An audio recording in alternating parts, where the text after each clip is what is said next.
this little adventure has special memories for me. I was working in the British Virgin Island doing interior design, and I ran across an island guide that really loved his style and his music. Bill came over to visit, and we became friends, Morris Mark. Morris Mark. And he's a friend, and so he eventually makes some CDs of the songs that I wrote. The process became, Morris, will you please, I have a friend who puts little poems together, will you please put some tunes to these? And he's like, oh, okay, I usually do my own stuff, but I'll be happy to give this a try. And he ended up beautifully just taking your poems and your songs and putting, what, about 30 different 30 songs tunes on together. the CD, And let him do whatever he wanted, and they're a delight with a little bit of an island twist. Right. The back of the book I'm excited about. The back is really just a series of, I would call them songs looking for melodies, because I'm not a musical person. No. So, being from my background, these will all be songs that are written, most of them in 4 lines, maybe 4 stanzas with a chorus. They will tend to be rhythmic in the sense that poetry was rhythmic 100 years ago. Okay. Not the way it is normal Christian music today. Modern Right. music, this wouldn't be. This would be for somebody who understands more of a hymn type of Layout. But Right. the reason I did it is I'm really a Bible teacher.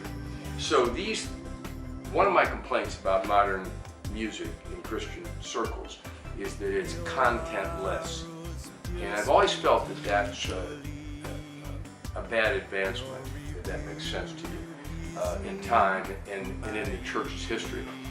In the old days, you would see great guys like John Newton and William Cooper, and they'd write these astounding verses, but they also would teach you. Even a song like Hark the Herald Angels Sing would have doctrine that was sound in it. Today, a lot of things are with so little content, and the content is often unbiblical, that it disturbs somebody who cares about these matters. So I wrote these things hoping somebody would come along, like Morris or another Morris, in case you're that Morris. And if you have musical ability, you take my poor offerings and verses and use them the best way possible, and then God is glorified. Men are really taught, and the kingdom moves forward. That was my idea. Whether or not that takes place is up to God, but I've done my little bit towards it. In the front of the book, there's a CD and a CD of Morris's work, just as an example of what could be done with, some words.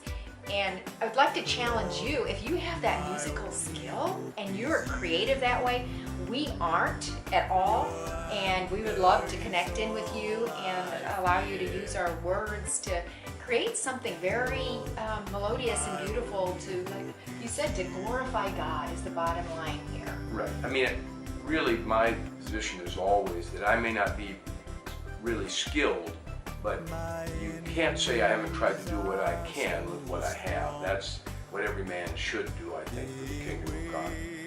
If you have trouble with the talent level I possess, you should take it up with the Creator. Bill Moore's doing what he can with what he has.